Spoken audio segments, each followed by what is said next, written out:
Hi guys! Welcome back to our vlog. Here I am again, Teacher Annie, and for today's video, samahan nyo ako magluto ng pininyahang manok. Dahil holiday ngayon, kailangan magluto tayo. Hindi pwede lagi tayo bil ng ulam. Dahil hindi naman ako masyadong busy for today, I decided to cook my favorite ulam, which is pininyahang manok. Kayo guys, anong paborito nyong ulam? Ako, yan ang paborito ko. Alam nyo guys, isang beses ko palang natikman yung pininyahang manok. Sabi ko sa sarili ko, ito na yun. Ito na yung paborito kong ulam. Talagang hindi ko makalimutan yung lasa ng pininyahang manok. Kaya, ayun guys, nagluto ako. Una, ginisa ko yung bawang sibuyas, nilagyan ko ng manok, paminta, patis, ayan, gumamit ako ng silver swan patis, ayan, sinangkotsa ko muna siya guys sa kawali.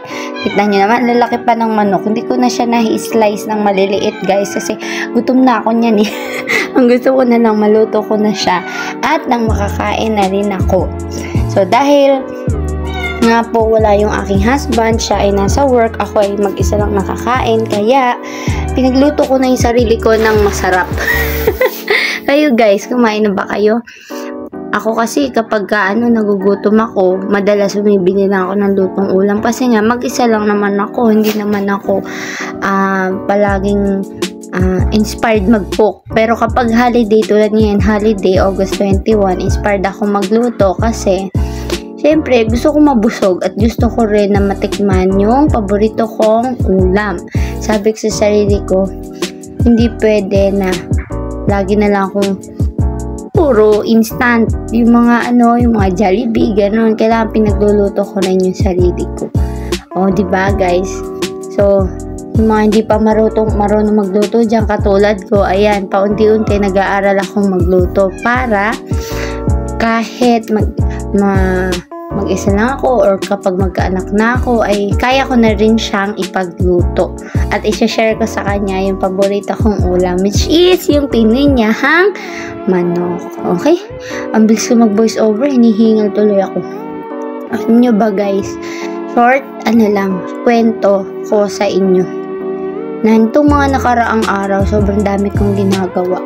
Tapos, parang pakiramdam ko napapagod na ako. Parang namimiss ko mag-relax, magpahinga. Kaya sabi ko, sige na nga, para kahit papaano ma-relax ako, iluto ko nga yung paborito kong pagkain, which is yung pininyahang manok. So, kasi alam nyo, ang dami kong ginagawa. Una, yung thesis ko, tinatapos ko, tapos may trabaho pa kami sa school. Pagdating sa bahay, nag-aayos-ayos pa ako. Syempre, hindi naman pwedeng laging makalat sa bahay, and then naglalaba. Alam mo yun, parang sabi ko sa sarili ko, kahit saan ako magpunta, lagi akong pagod. Siguro, dahil hindi ko rin masyado naalagaan yung sarili ko. Sabi ko, pa naman, hindi na ako mag-overwork, pero ang nangyari, lagi pa rin akong na-overwork kasi nga, ang dami ko laging ginagawa. So, pag-aaralan ko yun sa sarili ko na one step at a time lang. Okay? Unti-unti lang. And then, after na isang work, pahinga naman. At, i-enjoy ko rin yung buhay. Kasi, diba, life is short to be stressed, to be sad, to be always tired. Kailangan nag-enjoy rin tayo sa buhay. Katulad ng ginagawa ko ngayon. Dahil holiday, wala akong ginawang, meron pala akong ginawang trabaho kanina. Tinapos ko yung labahin ko. And, yun lang naman, sa bahay lang naman yun. Then, ayan guys, tingnan nyo, luto na yung pininyahang manok. Kaya rin guys magluto kayo ng masarap na ulam, especially kapag holiday. Enjoy the long weekend. Bye!